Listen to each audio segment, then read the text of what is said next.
Hong Kong. Thousands of pro-democracy protesters began gathering in Hong Kong on Saturday for a 13th straight weekend of demonstrations, over police objections, and a day after several high-profile activists and pro-democracy lawmakers were arrested.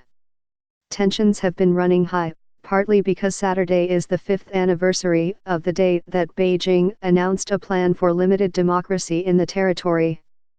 That decision angered many in Hong Kong and triggered months of large-scale protests in 2014.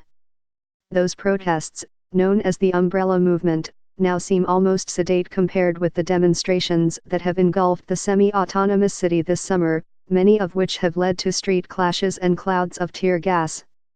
Earlier this week, the police declined to issue a permit for a planned mass gathering on Saturday that was meant to mark the anniversary. It was meant to be another of the large, overwhelmingly peaceful marches that have punctuated the summer, organized by a long-established advocacy group, usually with police permission, and attended by hundreds of thousands of people, including children. 2 weeks ago, the police banned a march organized by the same group, the Civil Human Rights Front, but hundreds of thousands of people defied them and took to the streets. The group said at the time that the march continues the will of those who had turned out for a particularly large march in June. Beijing pledged one country, two systems when it took back Hong Kong.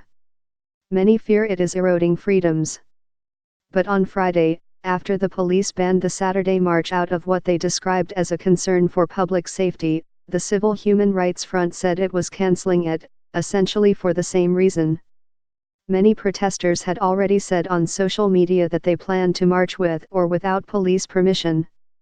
And by midday on Saturday, protesters of all ages had filled the soccer and basketball courts of a playground in Wan Chai, a neighborhood just a couple of subway stops east of the aborted march's planned starting point.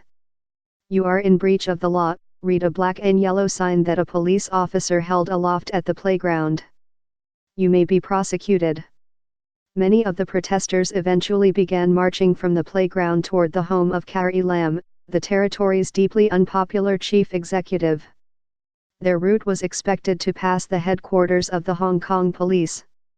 Saturday's unauthorized civil disobedience was unfolding against the backdrop of what appeared to be a coordinated police crackdown on some of the city's highest-profile democracy advocates. On Friday, the police arrested at least 3 prominent activists, including Joshua Wong, a student leader of the Umbrella Movement, and Agnes Chow. The police said the two had been arrested on unauthorized assembly charges related to a June 21 protest in which thousands of people surrounded the police headquarters. 3 lawmakers from Hong Kong's pro-democracy legislative minority Chen Chung-tai, Oh Nok-hin, and Jeremy Tam were also arrested on Friday, on charges related to their participation in the protests this summer. As of Saturday morning, their Facebook pages suggested that they were still being held. Hong Kong's political crisis, the worst since Britain handed the colony back to China in 1997, was set off by widespread anger over a bill that would allow criminal suspects to be extradited to mainland China for trial. The measure, which critics said could be used to target activists, was suspended, but not withdrawn as protesters have demanded. How the protests in Hong Kong have evolved, with changing tactics, goals, and more violence. Vincent Ho, 40, arrived at the Wan Chai playground on Saturday with his wife and their 10-year-old son. He said he had wondered whether it was safe to bring his son, but that they planned to leave before anything dangerous happened. Mr. Ho, who works at a bank, said measures like the extradition bill would make him question whether he was comfortable having his son grow up in the city. "Our freedom is being taken away," he said. "Our system is being destroyed, and without that, it's not Hong Kong anymore." The planned route for the now cancelled Saturday march went from Hong Kong's central business district to the Chinese government's local liaison office, as a means of focusing public attention on the 5-year anniversary of Beijing's decision to limit elections.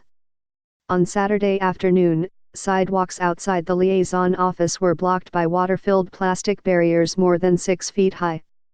The city's subway operator, the MTR Corporation, had also closed a nearby train station until further notice. As a prudent measure, it said, ahead of public activities likely to be taking place. The liaison office was vandalized by a hardcore group of protesters last month, prompting China to denounce them and to place a plastic shield around a national crest outside the building, which protesters had spattered with ink. Since then, the police have kept protesters from approaching the building, sometimes by firing rounds of tear gas. Street violence has come in fits and starts during this summer's protests, and life in Hong Kong has otherwise proceeded relatively normally.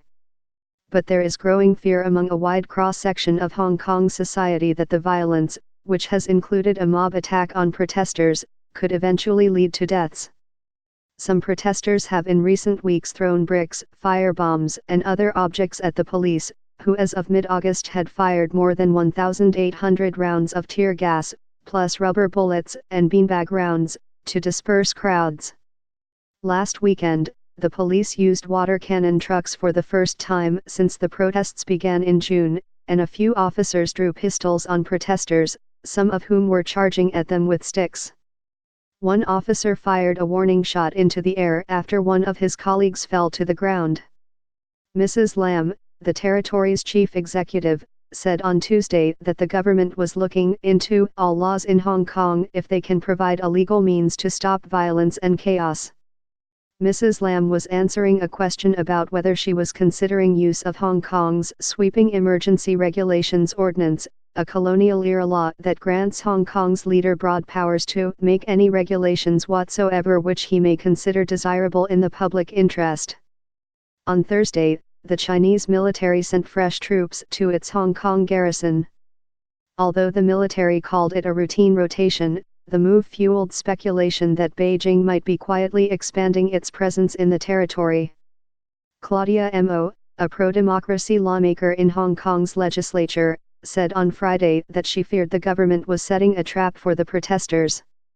The government is anticipating, are they not, inciting chaos and probably mayhem tomorrow, she told reporters. As a result, that would give them the excuse to invoke the so-called emergency whatnot law in Hong Kong. Is that what Carrie Lam is planning?